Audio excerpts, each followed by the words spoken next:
I was confused. I sat up abruptly in bed. I had no idea where I was, and to tell you the truth, I was scared. As I calmed down, things began to clear up, and I started to remember where I was and what was going on. Recognizing the stereotypical desk, flat screen TV, window and curtains, the image of a room at the Marriott Hotel downtown began to emerge in my mind. There was still something wrong, some nagging feeling, but I felt more comfortable now, and the initial confusion began to fade. As my heart rate slowed and the adrenaline faded away, I lay back down again and reached for my wife. Immediately, the anxious feeling that was still present intensified when my hand didn't find her next to me in the bed. I tried to reassure myself, figuring she had gone to the bathroom and done something that had accidentally woken me up. We both attended summer workshops for teachers. I attended for middle school teachers, and my wife, Janice, attended for elementary teachers. We both teach in the same school district and have done so for 6 years. I have been with the district for 9 years, and Janice started 3 years later. I teach high school history, and she is one of our third grade teachers. This is an annual conference that our district sends us to be taught how to improve our reading scores on our state tests. It's always nice to take a vacation from the district. Sure, a certain amount of time is spent in conference rooms listening to experts, consultants, and colleagues talk about the latest and greatest strategies, but the evenings belong to us, and we enjoyed taking advantage of them with dinner and dancing. It was our last evening, and we were heading home in the morning. At any rate, closer to morning. We had a lovely dinner at a local restaurant and spent the rest of the evening with acquaintances at a nearby club. I'm sure you can imagine that drinking and dancing led to plenty of flirting, but as usual, everyone left with who they were supposed to, and we ended up in our room with enough energy to make love before drifting off to sleep. Nothing seemed to be coming from the bathroom, but I noticed that the door adjacent to our room and the one next door was slightly ajar. This struck me as strange, even more than strange. It raised my anxiety to a new level. I tried to remember who was in the room next to ours. Sleep, confusion, and nagging suspicions were keeping me from thinking straight for now. I could distinguish sounds now, but they weren't coming from the bathroom. Voices speaking softly to each other came from the door to the next room. I quietly got out of bed and headed in the direction of the voices. When I reached the place, it appeared that our side was almost closed and the other side was open wide. I peered through the gap between the door and the frame and made out two figures near the bed. I knew what I was going to see before I even approached the gap. It didn't take a rocket scientist to realize what was behind the door. The light from the dim table lamp was enough to see everything that was going on. She was cheating on me. Since I was in almost pitch darkness, it was as if I was looking into the room in full daylight. I heard her say, "Oh my God, Sam, it's been an amazing 3 days." What? Whatever was left of my mind was shaken. 3 days? 3 days? What an idiot I was being. Our lunch on Wednesday was amazing, and missing the clinics on Thursday was so ugly. I think a few staff members from my school are wondering about my absence, but I know they have no idea what I've been up to. And last night was just incredible. When Keith was in the next room. If he can't make you happy and content, it should fall on the shoulders of those of us who can, Sam replied. Oh, don't deceive yourself, Sam. Keith does so much more, but I can't imagine a better lover, Janice objected. I smiled for a moment before I realized her words didn't even come close to matching what I was seeing. The fog began to clear and my anger boiled over. How can this be, Janice? Asked Sam. Look, I've been curious lately. Our time together has been amazing, and it ends tonight. I'm going home with Keith to be the most loving wife a man could wish for. Keith won't need attention for years to come, and my guilt will fuel that attention, Janice concluded. Sam wasn't a huge guy, and I probably could have handled him easily, especially considering how much adrenaline my anger was causing. In fact, I probably would have destroyed him.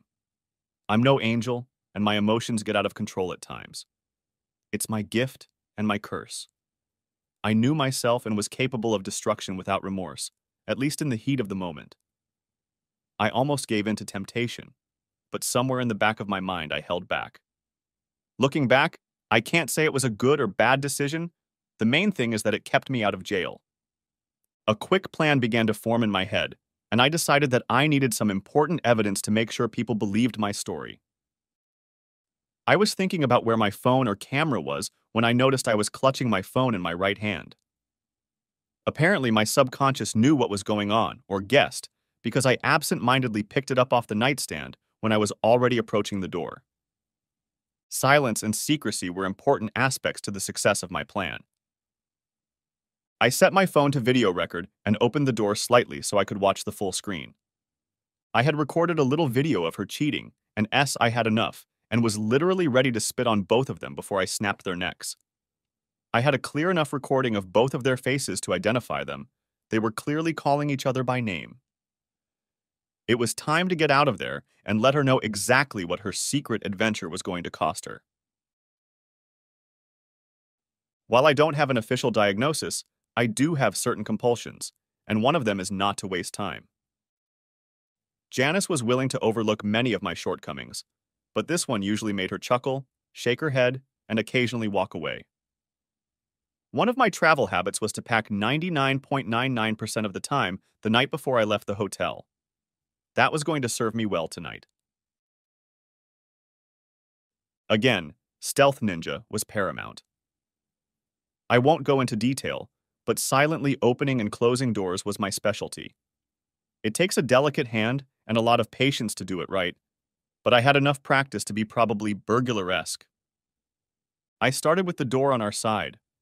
It helped that although they were quiet, they were completely engrossed in each other. I think the fact that it was their last scene caused them to be more careless than they had originally planned. I managed to close the door and slide the deadbolt shut without them noticing. I quickly made my way to my side. Clothes were laid out for the next day, suitcases packed, laptops and literature we'd collected stowed in travel bags, and only the most essential toiletries lay by the sink. I quickly got dressed and secured everything loose in my bag. I gathered her travel clothes and packed them along with her personal toiletries. The travel bags fit on top of the suitcases, so although it was inconvenient, I could manage both bags at the same time. I didn't know her schedule, but I wanted to finish everything well before them. I quickly checked all of my belongings and guided the suitcases to the door. Anyone who has stayed in a hotel can imagine how difficult the next part was. Hotel doors are notoriously noisy. Maybe they do it on purpose for security purposes, or maybe hotels don't care about the noise level of their doors, but I knew I was going to have to be good and lucky to get through this next part. I quietly turned the doorknob and unlocked the security bars and deadbolt. Quiet enough. Slowly opening the door, I set one suitcase in front of it. Rolling the other out into the hallway, I went back into the room and removed all the towels and linens, taking them down the hall and tossing them into the sales area. I knew she could easily take some of Sam's clothes, but I was going to do my best to make her uncomfortable and let her know I knew about her infidelity. She had to realize that I was pissed off beyond belief. Moving as fast as I could in stealth mode, I went back to my room. My room, not ours, how quickly our minds can adapt, and began the most difficult part of the plan. I moved the second bag into the hallway and let the door close. It wasn't easy, and I'm not quite sure how I did it, but I managed to use the key before it closed to turn the outside handle and keep the latch from slamming shut and giving me away. Like I said, it wasn't without luck, but apparently I was due some karma for cheating on my wife. Once that was done, it was simply a matter of going down to the front desk, informing the night clerk that my wife and I had an emergency and he could evict us from the room right away. I told him that my wife had already gone outside and was on the phone with her family. I gave him both room keys, rolled the bags out the front door, loaded them into the car, and started the long drive home. Next chapter. I know that if I had driven all the way from Seattle to Miami, stopping only to nap at rest areas, it still wouldn't have seemed as long as the 6 hours I drove to get home that morning. Home. What a joke. It wasn't home anymore. I'm not sure it was even a home. It was an abode or a dwelling. It was nothing more than a roof to keep me warm and dry, a safe place to store my things, my belongings. Again, I noticed that I was already thinking as a single person, not as a husband or partner. It made me sad and angry again. The loneliness of this lonely trip was exacerbated by the fact that it started around 3 in the morning. Looking back, I'm pretty sure it's a good thing I left early, because I remember absolutely nothing about the first 2 hours of the trip, other than my brain working on figuring out what caused me to wake up early. Another saving grace for my emotional state was the absence of the potentially massive hangover I would have had otherwise. Now I would have accepted that hangover because it would have meant that I was either still in the dark or she was correct, in which case we would have woken up later, had a good breakfast, shared driving duties, and shared what we had learned this week. The sun was already up, and my thoughts were still in a haze. I needed to eat and desperately needed coffee to sustain me, so I started watching for exit signs with fast food restaurants. My iPhone had an app that showed me what was at the nearest highway exits. I knew the route well enough to know where the exits would be, but not what could be found at each one. I kept my phone on, but was surprised to see 3 missed calls and at least half a dozen messages from unfamiliar numbers. I also didn't hear its beep, which made me realize how out of touch I'd been during the trip. Another reason I needed to get out of the car and gather my thoughts. Focusing on the present, I realized that the message and missed calls were from Janice. She must have used the asshole's personal phone and the hotel room phone to try to contact me. I deleted the missed calls and voicemails. I didn't feel like talking to her, since part of my plan was to leave her at the hotel with her new buddy. I read only as many text messages as it took to delete them. Keith, where are you? Please call. Yeah, certainly not anytime soon if I could help it. I stopped for a snack and a drink, to stretch my legs and go to the bathroom. The sooner I shortened the distance between us, the better off I'd be. At least that's what I told myself. Why? Why? Why? It haunted me. I'm not easy to live with. I know that. And so does she. I am a workaholic and strive to be the best teacher I can be for my students. Janice had a similar drive. At least that's what she told me, and I've seen her work in the classroom. The reason we didn't have children yet was because of her desire to make her place in the district, and because we were loyal to the students we often referred to as our children. I was also too trusting, in some ways. But it's an all-or-nothing feeling. I trust until someone proves that I can't do it anymore, and then I lose trust completely. I make no assumptions about how I perceive the behavior of others. It's a blank slate until it's broken, then it's not there at all. That is the position we are in right now, and Janice should know that. She has seen it in my dealings with administration, faculty, and some students. Those who have lied to me or purposely misled me, I will never be able to trust again. I am not talking about occasional mistakes, but I am honest and expect others to do the same. I am faithful, and deep down, I expect that from my wife as well. Janice is my first wife, but this is not my first long-term serious relationship. I had a girlfriend in high school, and we had been dating since sophomore homecoming. By the time we got close to graduation, we were inseparable. One of the few things we diverged on was where we would attend college. I stayed local and attended a nearby state college.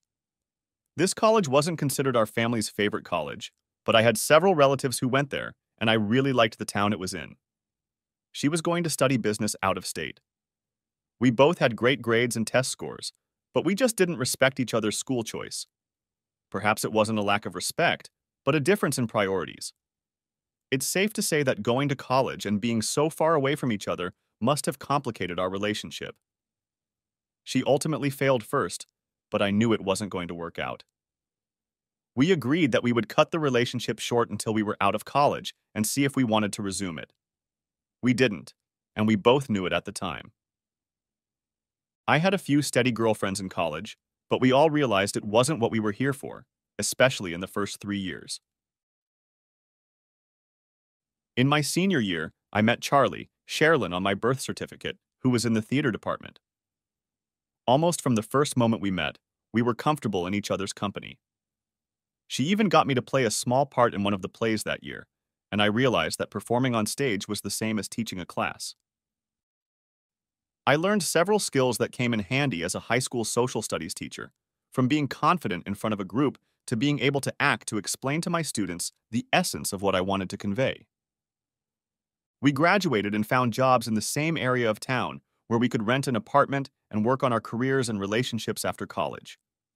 She wasn't a superstar or a model, but she was beautiful, like the stereotypical girl next door. She managed to get some good commercials for local companies and was considered for a job at a local television news station. After about 6 months, she started to get quiet and nervous. I didn't think she was fooling around, but I knew something was bothering her. We talked about making our relationship permanent, but we both decided we weren't ready for that yet. I tried to slyly get her to tell me what was wrong, but I could never get her to be honest. I got home a little late after a particularly long week at school. When I entered the apartment, I immediately noticed several boxes and a suitcase in the foyer. As I made my way into the living room, I noticed Charlie sitting on the couch looking uncomfortable. She noticed me immediately, smiled slightly, and motioned for me to sit with her. It seemed to me that she wasn't the type to play with me, even if we didn't publicly pledge fidelity. "Keith, I know you've suspected something's been bothering me lately," Charlie began. I nodded and she continued.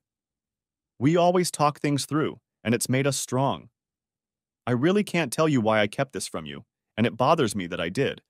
But I have a chance to work in California on the pilot of a new sitcom, and I figured I'd take it. It's an offer I can't refuse." I was shocked. Until that moment, I hadn't realized what it meant. Losing my speech wasn't good enough. Being surprised wasn't good enough. So I was stunned. Finally, I found my voice. "Honey, that's amazing.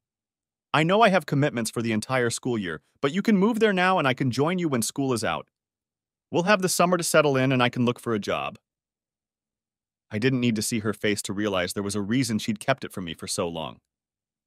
"Kit, I don't think you should come with me. I have enough friends and connections in the business to know what I would have to do or imply, and I don't want to put you through that kind of emotional strain. I love you as much as I will ever love a man, but I can't expect you to live like this, and I can't afford to worry all the time about how you'll react to this or that situation." Charlie was really bursting into tears by this point.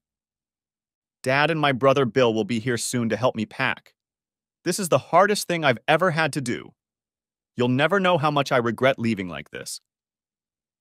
In our relationship, we had never made even halfway through such an important decision without discussing it. She had completely shut me out. I knew why. I knew she felt I could talk her out of going or let me come, and I also knew she didn't want to hurt me, so she kept the news and waited as long as she waited. But all of that knowledge didn't matter. I was in incredible pain, and shutting her out was beyond me. "What the hell are you letting yourself do? We've discussed every decision in our relationship that could affect each other. You selfish bitch. How do you know what I'm capable of? How far are you willing to go to make your career? I guess I should be happy now. If you so easily compromise your morals in the future, you may have already done it locally. Perhaps that's why you've blocked deeper conversations about marrying me." What a relief. I was seething, hurt like I'd never been hurt before. And in turn, I wanted to hurt her back. I know she probably expected a similar reaction, but it still hurt her deeply. She just whispered, "I'm sorry, Keith.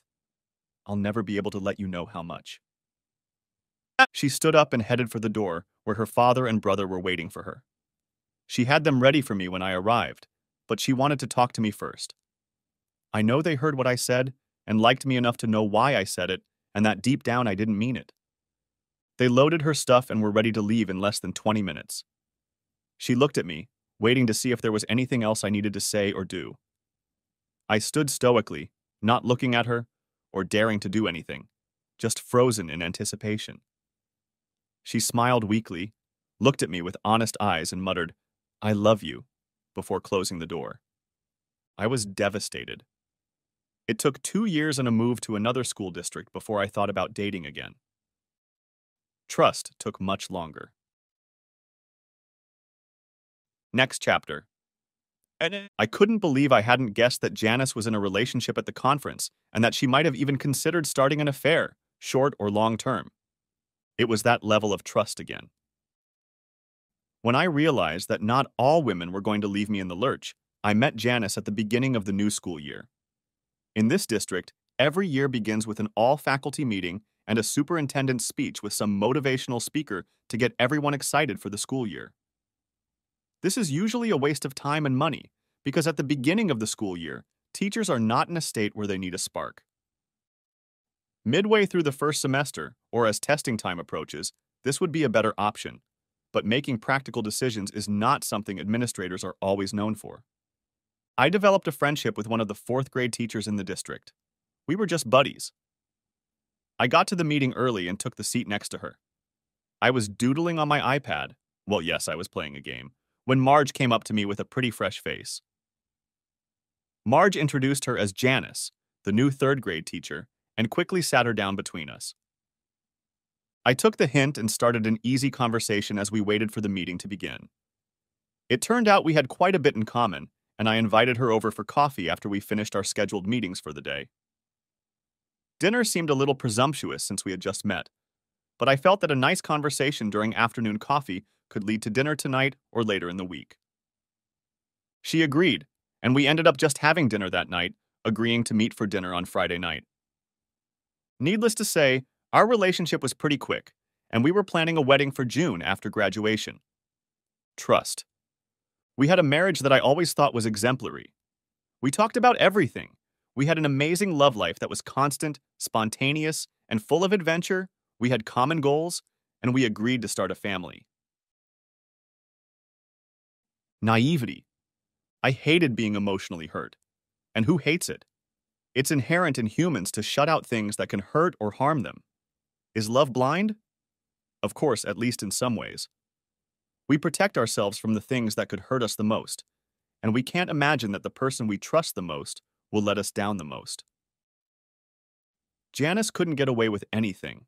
I let her do what she did, act the way she acted, and enjoy the moments she stole because I had no intention of seeing her for what she was, a self-centered slut.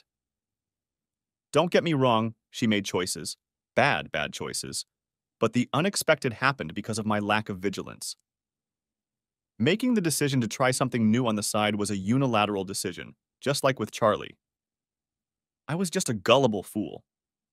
I'm sure she'll tell me it didn't mean anything, I didn't miss anything, or she didn't want to hurt me, so she didn't talk about her impulses. Next chapter. Although I began to keep a better eye on the road, time was still a foreign concept to me. I realized I was about an hour away from home, and the time was approaching 8 in the morning. I knew I had to get a few things in order to ensure my life and possessions were protected. Stopping at a building supply store gave me the opportunity to purchase some necessary items. The second stop was Radio Shack, and the third stop was a liquor store. It was still early, but stores in cities and suburbs opened surprisingly early on Saturdays. I knew that the last store was a no-go, but I also knew that once I had a chance to stop moving, I would need to somehow forget myself for a while. I was sure I had at least 24 hours to prepare. I hoped that by leaving her in an awkward situation with the usual ways of communicating and the blind hope that I would forgive her, Janice wouldn't arrive too soon. I'm pretty sure Steve lived in the opposite part of the state. She was without a cell phone or laptop, and her family lived in another state. I'm almost certain she would call my family as a last resort, since she couldn't be sure of what I had told them. Once I was home, I set to work. I knew that if I stopped moving, things would go south, so I kept busy for as long as possible. Changed the locks, set up the recorder, the webcam in the living room, unloaded the suitcases, mine inside, hers outside. I opened a box of trash bags, gathered some boxes that were in our garage, and started packing things that belonged specifically to Janice, at least as far as I was concerned. I knew there were things we'd have to argue about later, but honestly, I doubted there was anything I could lay my hands on. Except for home. My home. And this time it really was mine, not some emotional shard of my marriage. I'd bought it the spring before I met Janice. Because of my self-exile from dating, I'd managed to save up quite a bit of money, even for a school teacher. There weren't many expenses beyond the basics, and I took a summer job to keep my mind occupied, so the savings accumulated quickly. I paid a large down payment on a 3-bedroom, 2-bath, 2-car garage house near the school where I taught and was able to pay off the mortgage pretty quickly.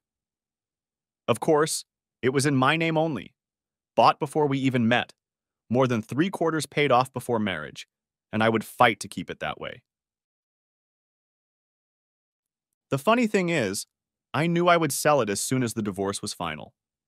Through no fault of my own, I would never treat it the same. What had been our home was now a shell, a box of stuff whose value was dropping exponentially. Phone taps and webcams were supposed to record every conversation I or anyone else might have in my house. Locks were supposed to keep Janice out unless she had my permission. It's amazing how much stuff an ordinary trash bag can hold. Drawers, jewelry, cabinets, and medicine cabinets emptied quickly, especially when you don't care what kind of stuff they're packed in. A few opportunities to smile sarcastically while watching me haphazardly toss handfuls of things into bags and boxes gave me a little therapeutic revenge. The boxes and bags were stacked in the garage. When I was done, I packed as much stuff into Janice's car as would fit and stacked the rest right in front of the garage door along with her suitcase and travel bag. I knew she was coming sooner or later, and I didn't want to let her in the house. The sun had set and I couldn't find anything else to do. There was a bottle with my name on it, and it looked like it was time to open it. I expected to wake up to the fact that I was pounding. With each drink, I realized what the morning would bring, and little by little, I forgot about my life and marriage. The hangover would be a pleasant aftermath, and the headache and hugging the dresser would keep my thoughts elsewhere. Next chapter. A knock sounded. I opened my eyes and was puzzled to find that it wasn't a headache, nausea, or other bathroom needs that woke me up. It was the knocking again. I needed to figure out why the knocking was not only in my head, but outside of it as well. I was struggling to breathe properly, so it took me a while to realize that it was the front door banging. Or rather, someone was knocking on it. As I gathered my thoughts, I realized I was still in my hotel clothes. Well, sort of. Stained is an understatement. Another bump. I took off my clothes and found a pair of running shorts and a t-shirt. I put on a robe and waddled to the door. There was another knock and a voice from the other side. "Mr. Fredericks. This is the police, Mr. Fredericks. Please open the door." I made it to the door. One breath. Second. Okay. Better open it before he knocks again. I opened the door and saw the hand heading for the door again. It stopped before it knocked, and the uniformed gentleman said, "Mr. Fredericks?" I nodded slightly. I think it was clear by the look on my face that I'd had the misfortune of waking up in the morning on better days. "Mr. Fredericks, Mrs. Janice Fredericks is here to see us, and she seems to be locked in her house." "Well, officer, Mrs. Fredericks doesn't live here anymore." As I said this, a strangled sob was heard to the right of the door. "We understand that you are still married. Is that true, Mr. Fredericks?" the officer asked. "It's just a temporary situation, mostly related to the fact that it's the weekend. Come tomorrow morning as early as you can. I'll correct this little mistake.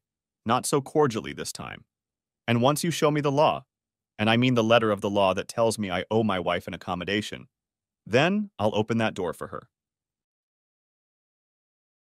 Until then, her clothes and basic belongings are folded in the car or displayed in front of the house, including her cell phone and laptop. Phone service, credit cards, auto insurance, and the like are canceled." The officer looked to his left, made a grimace, and asked, "Is that really necessary, Mr. Fredericks?" I simply replied, "Yes, officer, without a doubt." I closed the door and stepped back to the window. The officer was helping Janice walk away from the door to her car. She looked terrible. Her hair was disheveled, and I can't imagine where her clothes came from. I was torn. She deserved everything she was experiencing right now, and at the same time, this was the woman I loved so much. Compassion was quickly suppressed, and I turned away from the window, finding my way back to my bedroom. Next chapter. I was able to contact the credit card companies and cancel all of our joint cards as well as her cell phone. The car insurance was canceled too, and I did some online banking. So much for the wonders of electronic access. I also found 4 divorce attorneys who were considered the best in the area, and they scheduled appointments online. Since moving here, I have never viewed summer as anything more than a time to prepare for the next school year. I will make the most of tomorrow when it comes. Morning came and I felt better than I had the day before. My head was still a mess, and I was overwhelmed to the point of overwhelm. I had goals for the day and I needed to get started. A shower and breakfast, clean clothes. So I'm off to meet some new friends. Can your lawyer be your friend? I guess so, but really I was looking for an advocate to help me maintain my dignity. Hopefully, if I contact 4, it'll narrow down the pool of candidates Janice has to choose from. Okay, I'm capable of being selfish too. The gist of the 4 appointments was that I would likely keep my house, but no guarantees. Since it was partially paid for while we were married, they could argue that she owned some equity in it. We were close enough in seniority that our pensions and salaries were about the same. 2 of them told me off the record that my photos and notes could help as leverage, but threatening to release them on the internet would probably be construed as extortion. The fact that I have them on tape should be enough to avoid child support, division of our pension, and control of the house. It is absolutely insane that our society today condones adultery. In our state, as in most others, there is no advantage to divorce on any grounds other than irreconcilable differences. She's cheating, and it's just a bad choice. Try to forgive the whore. Okay, those are my words, not the legal system's. Forget alienating attachments for assholes like Sam. It was her promises that I had a problem with, not his. Ugh. That's why I was adamant about not letting her back in the house. I pressed Jackson, the lawyer I ended up choosing, to file a breach of contract suit for both of them in case she got a court order to access the house. He said that others have tried this angle before, and it is very difficult to succeed. I told him that it was a matter of principle, and I wanted her to be reminded of what she had done, and that I consider verbal promises made in front of witnesses to be binding. It was also a reminder that the matter could turn much more nasty if she insisted that I put the details out in the open. I really didn't want to go any farther than cutting her out of my life, finding a way to move on and keep my self-respect. She had to know that it could come back and severely affect her relationship with her family and her teaching career. Not only was she adulterous, but she decided to fulfill her desires by representing the district at a conference. Yes, if she had been told the truth, things could have ended badly quickly. There would have been a lot of rumors, speculation, and innuendo just from those who were there. We were going to serve her on Thursday if we could find out where she ended up living. I had a few ideas of where to look, and I passed them on to Jackson. I didn't feel like doing it myself, and he agreed it would be easier for him. I was sure the only person she could count on right now was Marge. Marge was my best friend in the neighborhood, and honestly, probably the best friend in the world. She always had my back, and I had hers. She constantly reminded me that she was the one responsible for bringing Janice into my life. They became best friends too, and maybe a little girl power helped their friendship become just as strong and long-lasting. Janice had to make up some story so Marge could help her, some crazy misunderstanding. The fact that I still hadn't heard anything from Marge told me that she probably had strong doubts that Janice wasn't mistaken. I wouldn't put it on Marge. She knew how lonely Janice was in regards to family and friends, and even though she probably doubted Janice's story, she knew she was now obligated to be her friend. I wish I could say I replayed the story 4 more times that day, but that was not the case. I was tired both mentally and emotionally, and partly because of the long drive and subsequent activity on Saturday and Sunday. Okay, the booze may have contributed too. Admittedly, my anger has receded. There would be no forgiveness. I'm a hard-hearted bastard, and I know what I'm capable of. There would be no forgiveness. There would be no reconciliation. Nor would there be a post and rotten vegetables. Of course, that was more of a societal change than a personal preference. So, somewhere between forgiveness and public humiliation. Next chapter. I quickly realized that sitting at home Monday night and Tuesday was not going to work. Being surrounded by us and self-pity was only adding to my depression, so I came up with a plan. Take a road trip. There's a small town about 4 hours west of us that has an amazing array of restaurants and was remote enough for me to get my act together. Yes, I had taken Janice there many times, but it was originally my place, and getting to know this town was going to help. First thing Wednesday, I hit the road again. This time I was rested and had an errand to run. The drive was decent, thank God for satellite radio, and I managed to get a hotel room before noon. The room itself wasn't ready until the end of the day, but it was booked and I could go and find a place to rest. There was a small park on the north side of town with a children's fishing pond on the west side. Armed with books and a comfy chair in the backyard, I headed to a safe place to escape the world. I love to read, and the saddest thing about my job as a teacher is that I rarely had time to read what I wanted, when I wanted. I carved out time in the summer, but I always fell behind on my reading list. When I read, I immersed myself in that world, and it was sometimes impossible to tear myself away from the book. Maybe it was escapism, but I needed to focus, and the best way I could think of was to completely walk away from the situation and come back to it refreshed and rested. Before I knew it, my stomach was rumbling and the time was nearing lunchtime. Already feeling better, I decided to go back to the hotel and get my things, and then find something to eat. Once back at the hotel, I decided to check my phone. I kept it turned off to keep my mind on real life, but I wanted to see if my lawyer had any news and make sure my family didn't need me. I hadn't given it much thought, mostly because I didn't want to face it, but Janice hadn't tried to contact me since Saturday. It didn't take me long to figure out that she'd need time to get herself in order, and the phone probably wasn't at the top of her list. So I was annoyed to see the message in voicemail.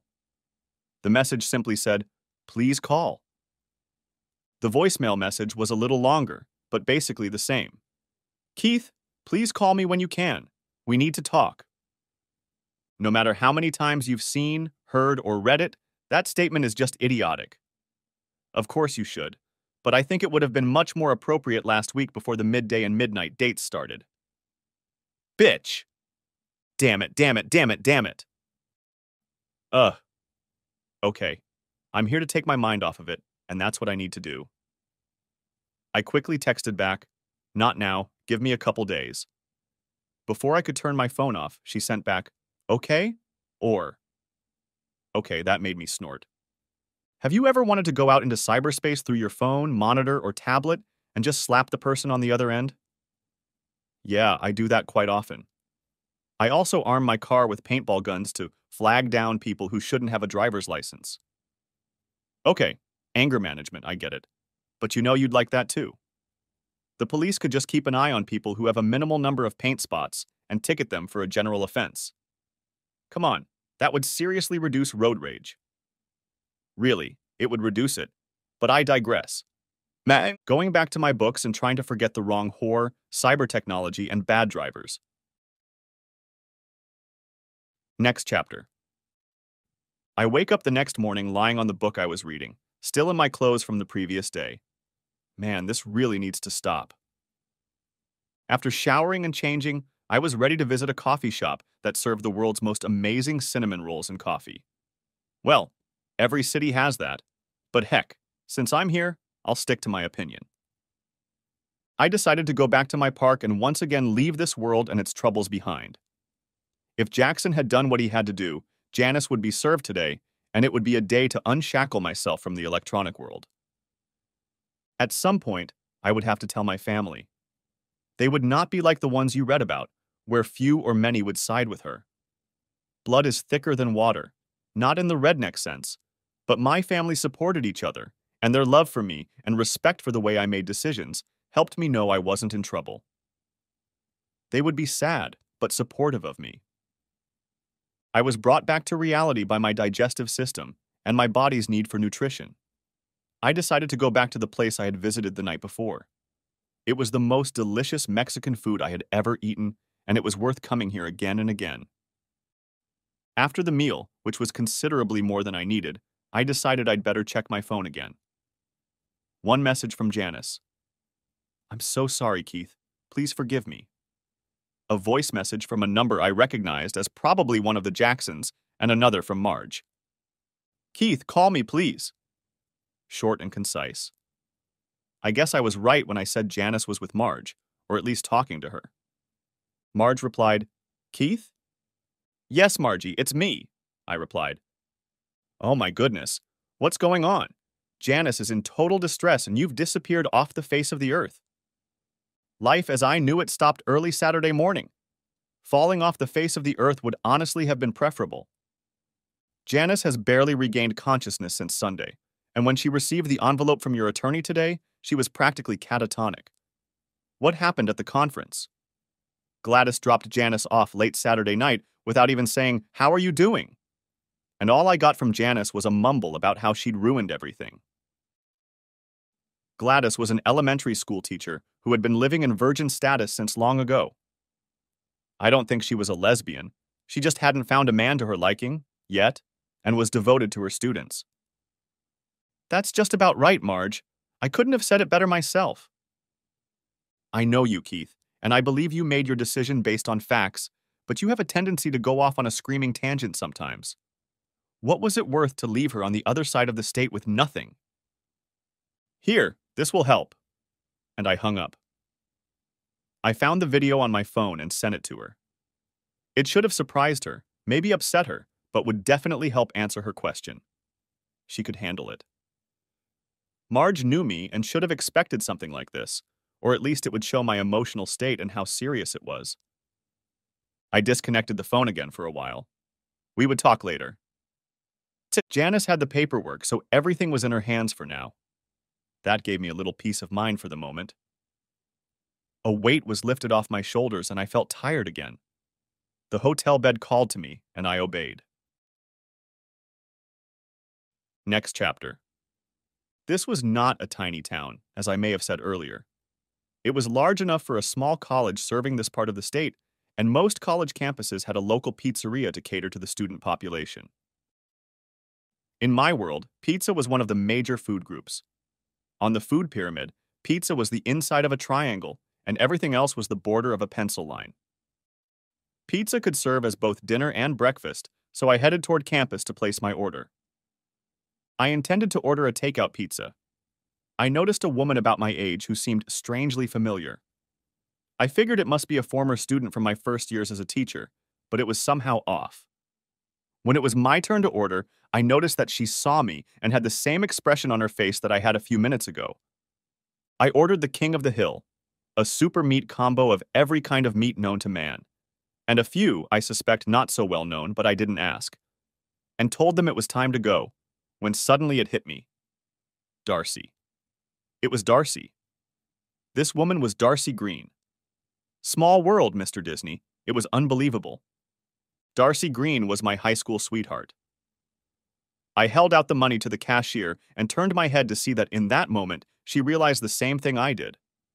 We quickly went from wry smiles to outright laughter as the ridiculousness of meeting here so many years later came to our attention. I raised my eyebrows in between giggles and she nodded. I gathered my change, putting some of it in the tip jar, and headed over to her table. She was alone and started eating what I assumed was a calzone or a small stromboli. It didn't really matter, though. When I approached, she stood up and opened her arms for a hug, which I happily provided. "My God, Keith, it's really you," she said, breaking the embrace. Darcy in the flesh. "What are you doing here?" said I as we sat down across from each other. "I work at the college as a professor in the business department. My husband got a position in administration, and it just so happened that a position came up that required my expertise." She caught my eye on her left hand and said, "Well, now ex-husband. Apparently he had a thing for female students and I didn't like to share. And by that, I mean the STD he shared with me," she said, with a slight irritation in her voice. I held out my hand to her and said, "I'm sorry, Darcy. What a horrible way to find out." I grimaced, remembering how I'd found out about it. "Keith?" That's okay, sweetheart. We have a lot of catching up to do, and some things will be both good and bad. Let's just say I can sympathize with your views on fidelity. Oh, Keith, I'm sorry. There was silence for a moment, but I decided not to waste time thinking about reality. I was here to distract myself, and I couldn't have wished for a better option. We sat at her table until my pie was ready, and then we moved outside. There were several picnic tables in and around the pizzeria, some a little worse for wear than others, and we managed to find one sturdy but secluded one. She told me her story about going to college and finding the business world too hectic for her. She got her MBA, but eventually realized that she was much happier teaching future business leaders than being one. They moved to this college for him, but she stayed here for herself. She liked the students they attracted and felt she was making a difference. Her paycheck was good enough to live comfortably, and the single life allowed her to have everything she needed and wanted. She had dates, but nothing serious. I told her my story, and I thought she was captured by the part of my life with Charlie. I think she saw herself in Charlie and realized that she herself was guilty of making similar decisions and relating to my feelings. I could tell she felt my pain as I described Charlie's decision to leave. I could see her glowing with me when I talked about teaching and how much I love my job and my students. I knew she could feel the clouds gathering over my heart when I started talking about Janice and cried with me when I told her about what I had discovered almost a week ago. She hugged me when I lost control of myself. I knew I had kept everything bottled up and it just came out. I was glad we went outside and found a secluded table. I needed someone to share it with, and Darcy was there to comfort me and tell me that it would be okay, that I would be hurt. But she could tell me from experience that someday I would live and love again. Next chapter. I woke up in a fog again, time to call it a day, but I was able to get my bearings faster. I knew I was in a hotel, in my favorite city outside of town, and in my clothes. Okay, maybe that's what will make me see a therapist. Unfamiliar was the body next to me. Looking closer, I found Darcy cradling me tightly in her arms as she slept. She was still in the clothes left over from last night. Gee, I wasn't the only one. And there was a contented expression on her face as she snored lightly. I looked around the room and saw a pizza box on the small refrigerator that was in the room. I assumed she had put the leftovers in there and stayed to comfort me during my breakdown. There was nothing wrong here, just one friend comforting another friend in pain. Damn, that would wake Darcy up, which is where I needed to be right now. No amount of Zen thinking could rid me of that need, and I tried to be as inconspicuous as possible, but Darcy caught on to what I needed and woke up to make sure I was okay. My God, she was still beautiful, and her smile had not lost its youthful joy. Okay, I woke her up and assured her that everything was fine, so it was time to do my morning duty, which was the reason for the perfection violation in the first place. She took her turn when I was done. We decided to stay for breakfast. She didn't really want to eat, and she didn't have a change of clothes, even if she had. I had a change of clothes, but I stayed in them to go to the lobby for coffee. There was a breakfast bar, and various guests were waking up and deciding what they wanted to eat. While I waited my turn for my coffee, I turned on my phone to see what the day and night had left me. One voicemail message from Marge, OMG. A second voicemail message from Jackson, who I assume was confirming delivery of the paperwork and checking to see if I'd gotten the first message.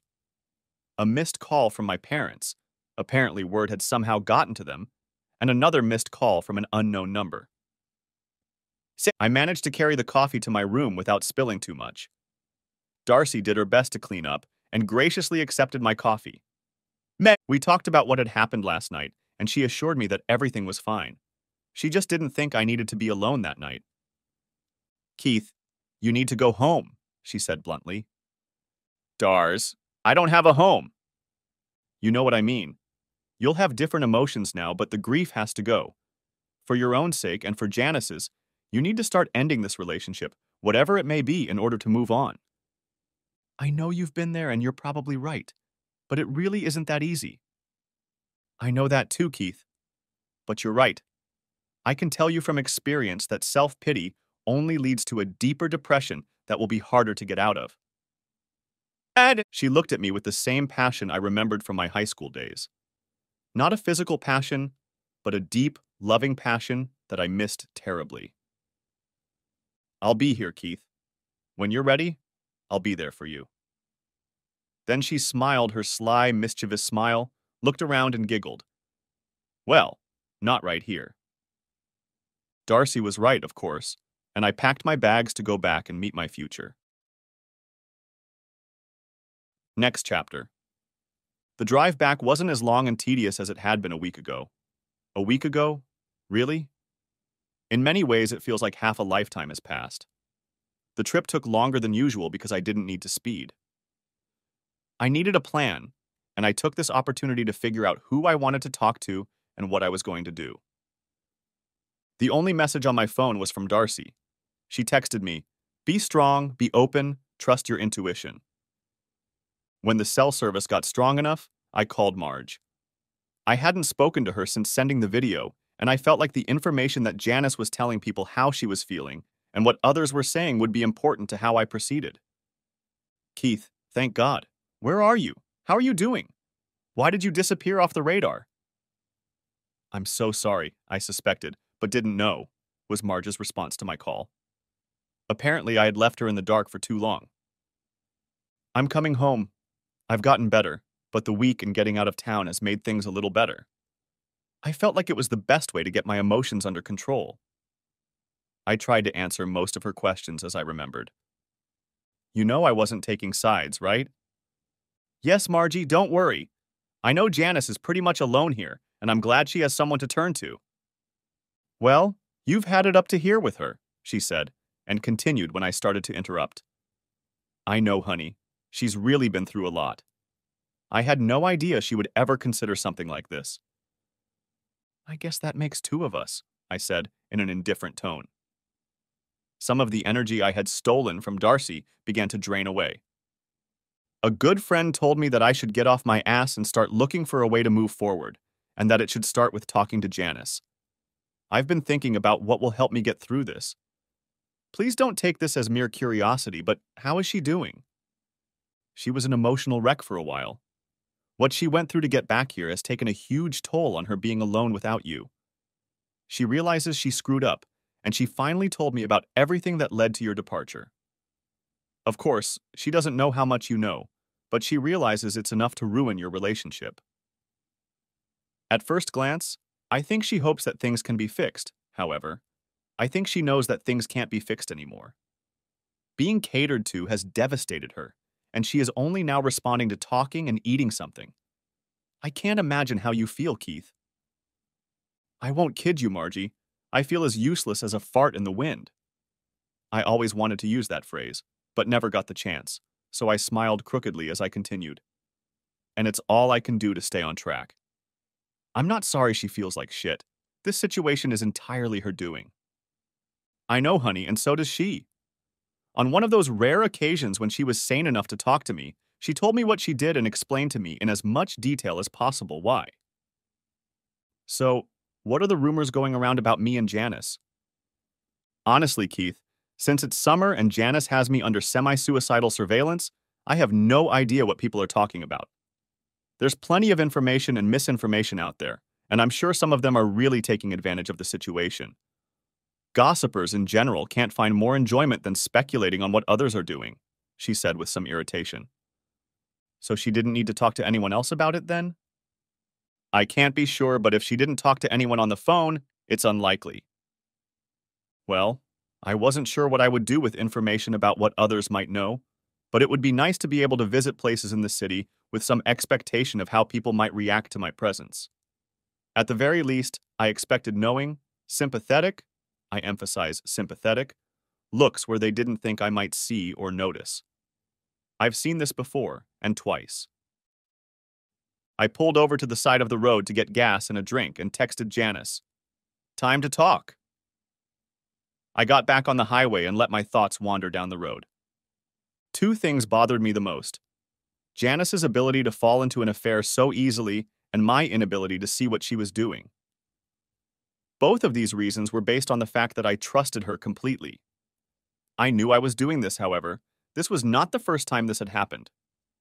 In fact, this is the third time in as many deeply committed relationships I have ever had.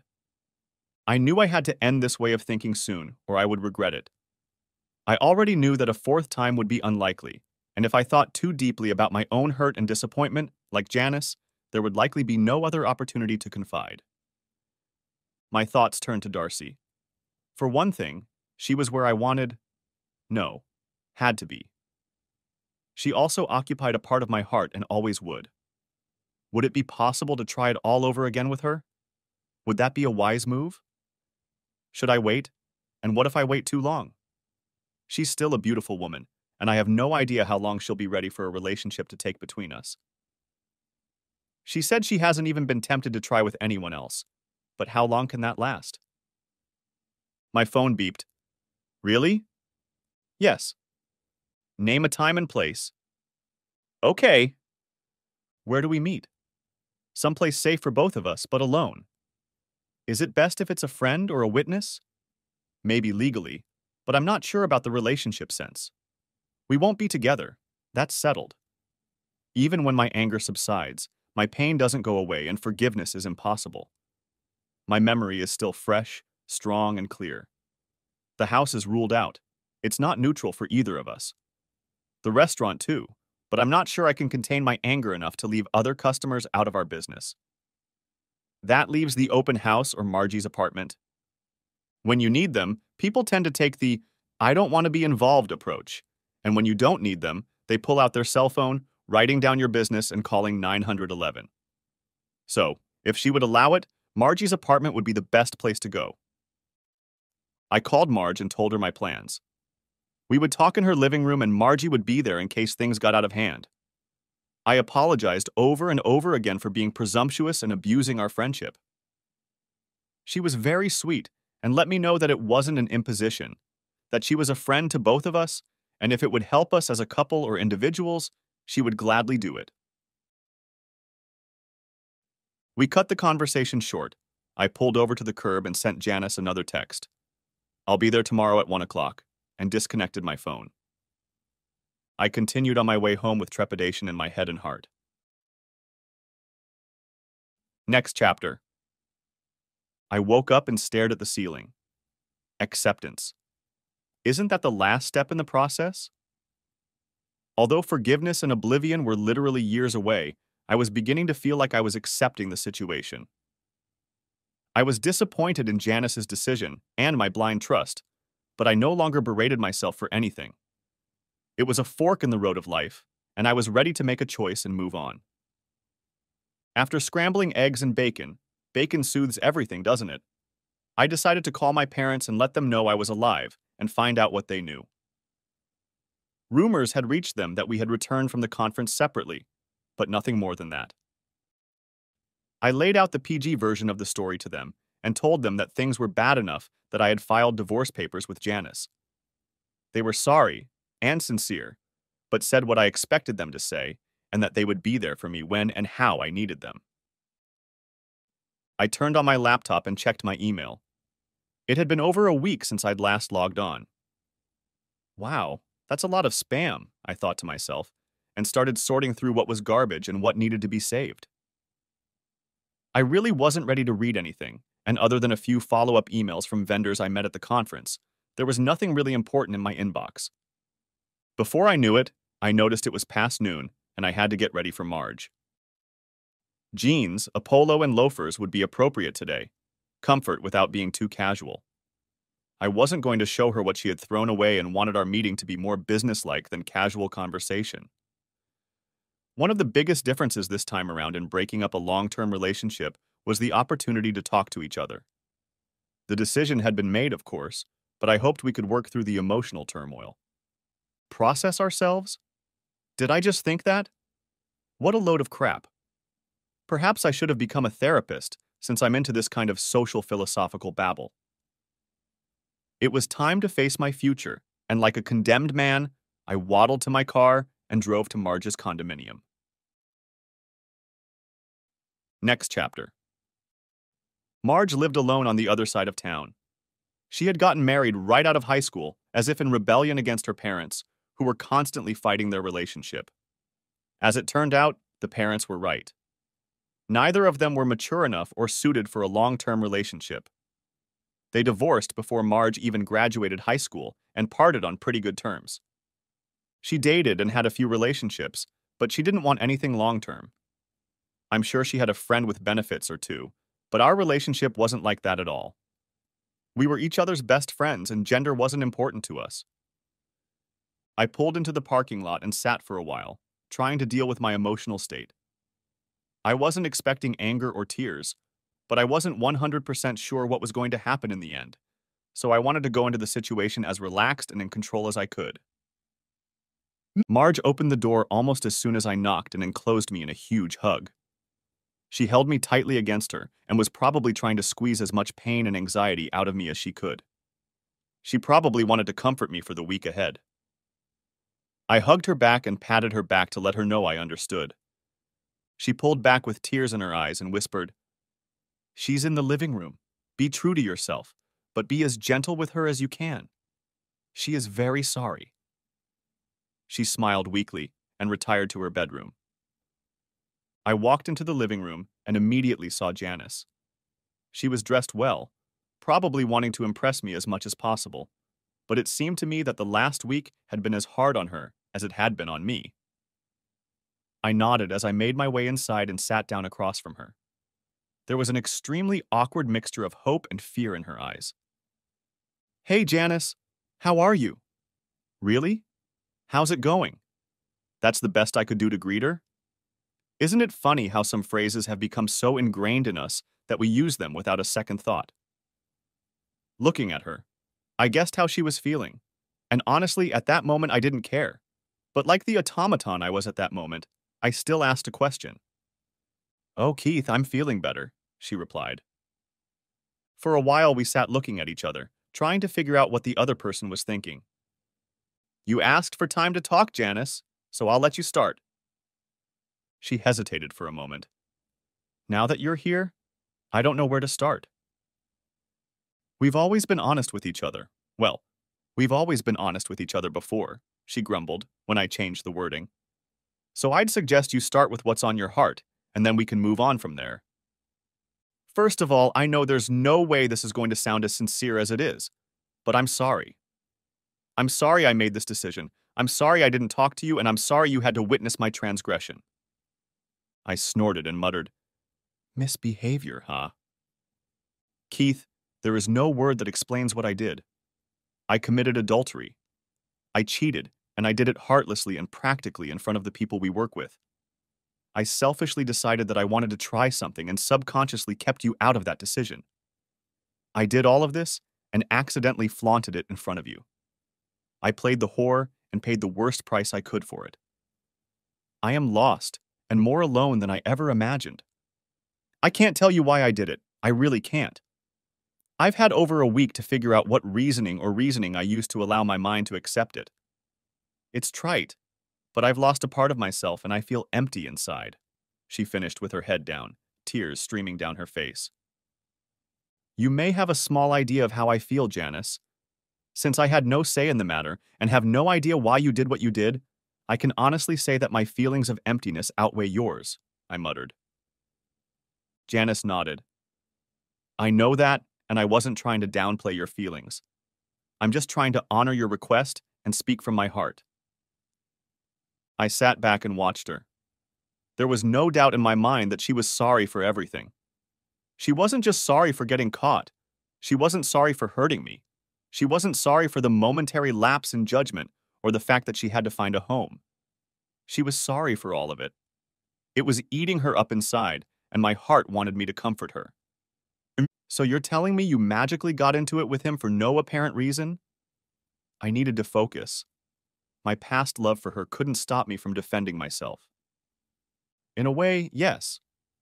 So much has happened recently that I can't even remember what triggered it or why. It was a profound lapse in judgment. We attended a few sessions together, and on the first day we struck up a relationship.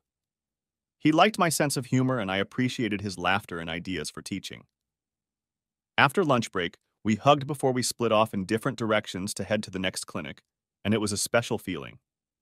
Nothing like you and me but very similar to the way we talked about someone we would bring to our bedside, a connection that would help enhance the experience. I wasn't looking for anything else, Keith. Please believe me. We looked at each other and kissed. It didn't get out of my head for the rest of the day. I guess there was no need to tell me you found a replacement, huh? I spat. Oh God, no, Keith. He was in no way a replacement. Not once, not on any occasion, did I feel the need to replace you. He was electric and naughty. It's like those times we did things in public. The illegality of doing things against the norm. The dangerous moments when we could have been caught. The biggest difference is that this time I was stupid. The choices I made will haunt and bother me for the rest of my life, she said, looking straight at me. Her eyes spoke from the very depths of her being. I could see the pain, the self-loathing she lived with.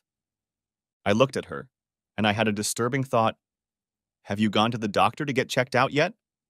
I guess she was still thinking about her last statement. Not yet, but Marge has collected a few names of therapists in the area who have treated people in similar situations. No, a doctor. Keith, you and I both know there's no way you can get pregnant from this affair. I'm on the pill, she said, with an annoyed look. My face hardened. That's not what I'm talking about, and if it did, none of your lives would be worth the 2 pennies in my pocket. She blushed at my look and tone. I'm talking about socially transmitted diseases, Janice. You could have contracted the disease and risked your life and health, but even more selfishly, you could have brought it to me. I'll make an appointment first thing Monday to get checked out, and I suggest you do the same. And I could tell by the look on her face that she hadn't even considered it, and the realization that she was risking not only my emotional stability, but also my health made her temper her fervor. I didn't think it was possible. He said he was clean and that as long as I was safe, we had nothing to worry about. I laughed, but there was venom in my voice. You're willing to take the word of a man who is ready and willing to entertain another man's wife? Seriously, Janice, he's a lonely man with the morals of a street cat. Do you really think you can consider him pure and that he'll tell the truth no matter what? She lowered her head and sobbed. As stupid as she thought she was, this was taking the situation to a new level. Oh, Kit, what have I done? Burst out of her mouth between sobs. You risked your life, your health, and your marriage for some imaginary feeling. Let's hope you only lose your marriage.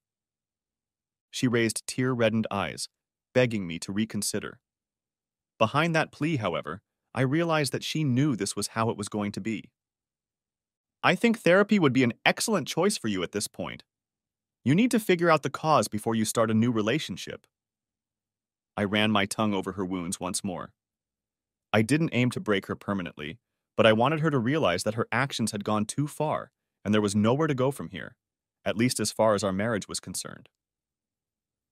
I watched her cry for a while longer. There was no pleasure in it.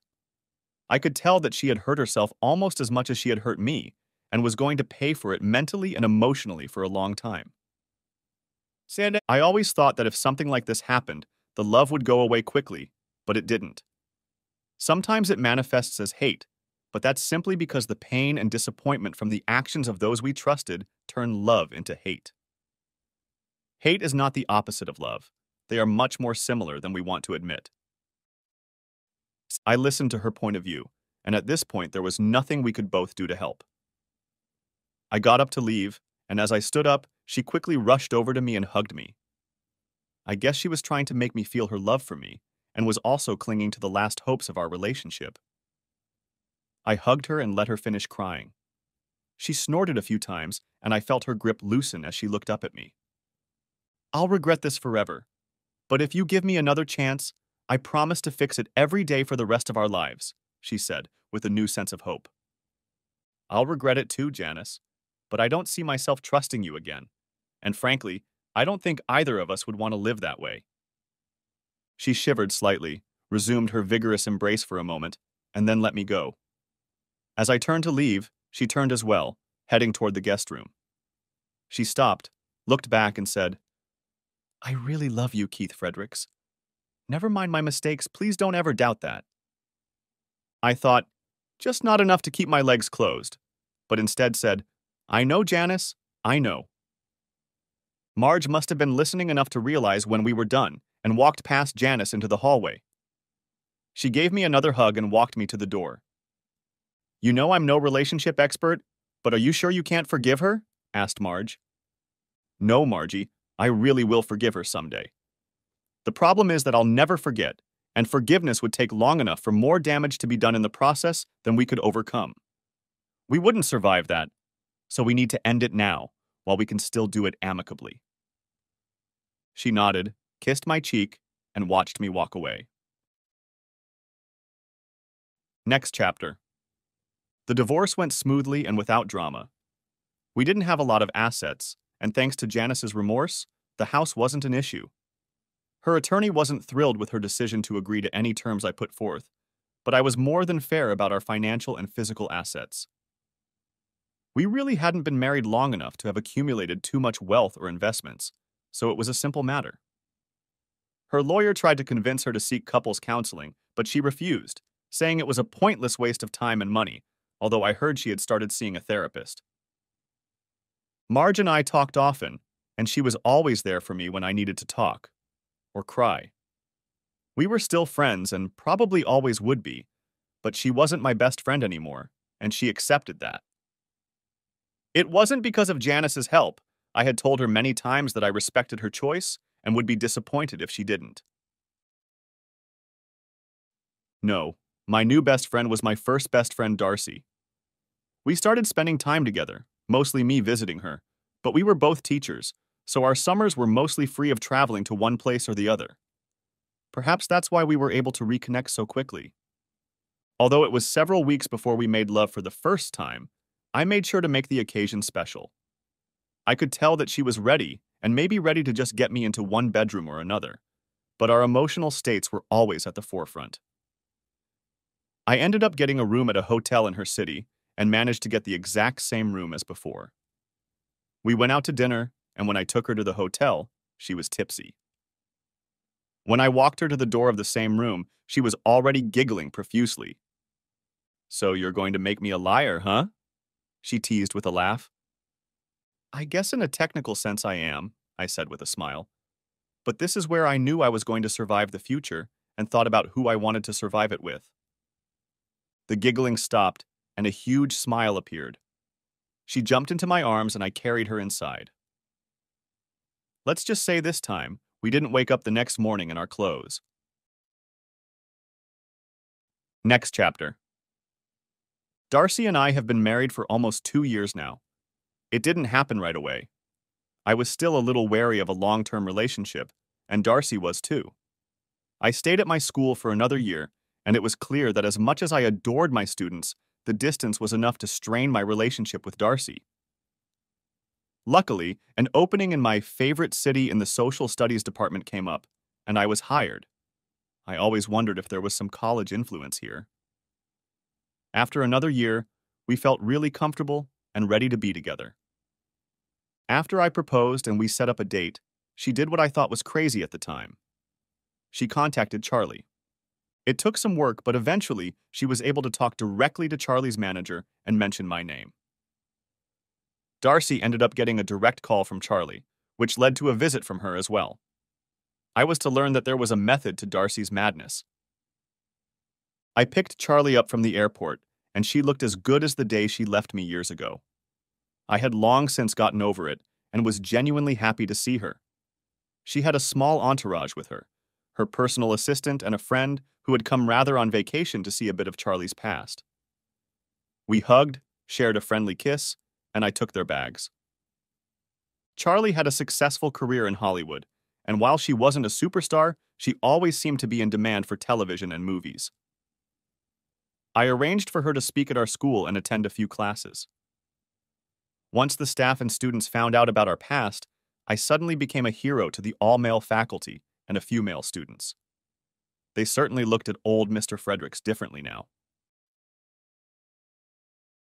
When the school day was over, Charlie and I sat in my classroom and talked about old times.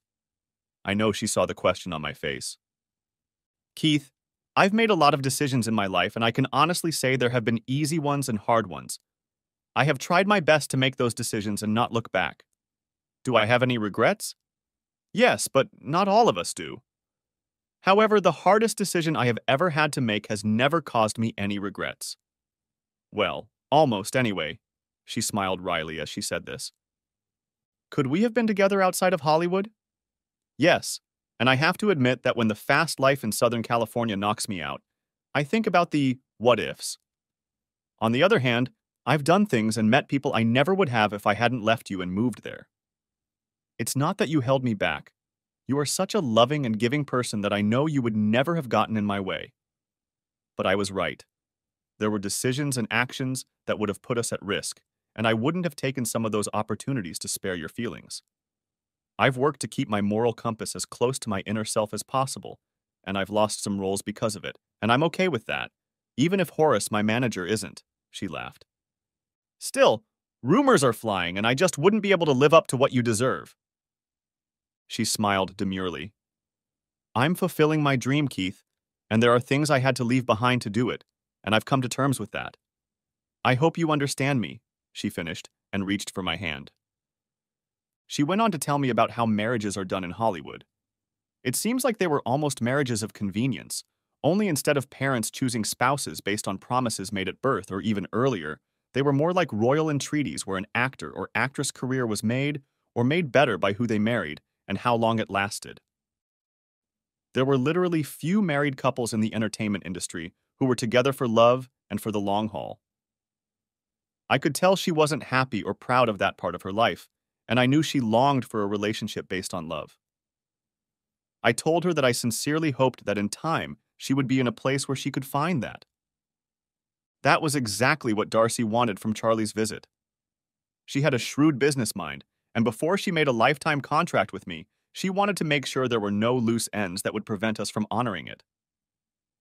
Frankly, I'm glad she did. Ending my relationship with Charlie was something I didn't even realize I needed. It wasn't a lack of trust, but a need to help me heal my heart, not just from Janice's betrayal, but from the times I've been dumped in the past, including by Darcy herself. We have a baby boy on the way, and I believe we will be happy. Charlie takes time out of Hollywood to visit us. She enjoys hiding with us, and I can tell she has become much more relaxed. We went to California, and Charlie was right.